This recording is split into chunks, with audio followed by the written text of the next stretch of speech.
they stated, has GovCon become more or less acceptable with the current administration? Now, I know you're in Florida, so what is your viewpoint out there so far with what's going on? Is GovCon still active, or is it?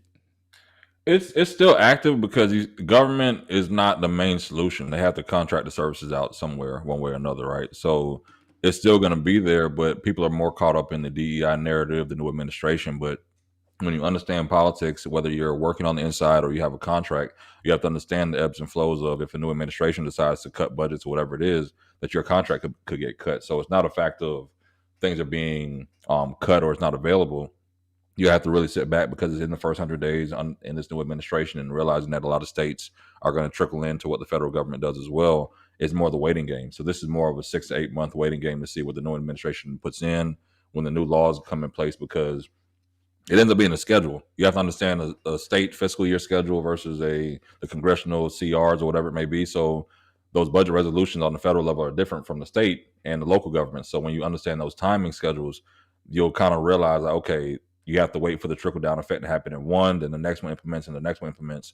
So it could be really a 6 to 18 month window of adjustments.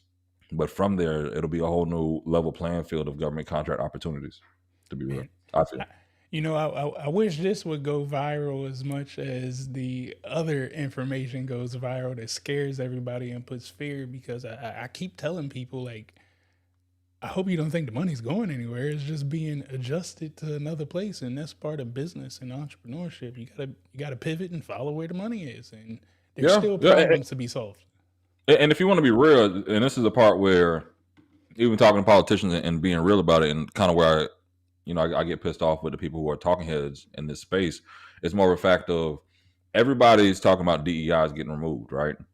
But let's go. How did DEI get in the first place? Something I haven't seen yet is a George Floyd video of him being choked out, calling for his mom, right? So realistically, thinking about it like this, Black people, is that if we want a DEI and all these things to continue, kind of in an affirmative action kind of way, that means that more Black people would have to be choked out live and everybody for the world to see. Mm. That's the only way you continue to fund these programs.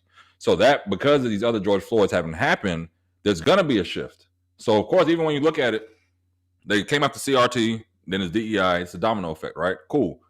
But with CRT, it was more the labeling of every white person is racist and inherently that you're not going to win it over, because you look at it. Well, they took CRT out. You saw when Kaepernick took a knee, what was going to happen. So let's not placate the nonsense as if we don't see what's happening, right? So when we take that mindset, it's more saying, okay, cool. Reality here, even Jamal Bryant boycotting Target, which I don't support, I'll share it later, is sorry. You good? They're going to take the DEI out unless more Black people continue to get killed openly for people to see, right? And that's the part that nobody wants to talk about, is the fact of how do we get here? So you can be mad about them taking the investment out, but they're a private company, and the fact that it's been implemented in government is different, but also for a fact of people have emotions without facts, because when you have the facts of it, it's like, okay, cool. Even with DEI, Black folks at the bottom of the totem pole on this. So what are we talking about? Who's really losing?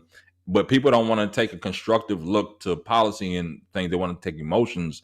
And that's kind of where, even with Democrats and Republicans, I'm like, can I cuss? Yeah. No? Yeah. All right. Yeah. Oh, yeah. Fuck the emotions. Let's talk about the facts, right? Mm-hmm. Because when you put the facts on it and people take angles to the facts that they want to say, it's like, all right, cool. You have your angle, but how does this impact everyday people, right? Mm-hmm. And that's the thing people miss, because sidebar here, not everybody went to college, right? So if you're talking about your number one priority is eliminating student loans, okay, cool. What debt are you taking away from somebody who didn't go to college, right? Medical bills. People don't want to talk about that. They want to talk about the nonsense and like, okay, cool. And then it's like, even for these solutions that we talk about, the government's going to contract somebody out to get a solution. They're going to run a study. They're going to hire somebody to do it. So how do you put yourself in that position to be there? But let me not go down my soliloquy, because I can take the show over. Nah, man, look, the whole purpose of me even, talking government contracting to the community is, I believe that we should just get involved in the business side. Like, let's generate some revenue, because the money's still going to happen regardless. And I think that we could take that money back to our own community and solve our own problems, to having people beg them to change what they want to do with their own money. But yeah, again, Well, well, we could go all day.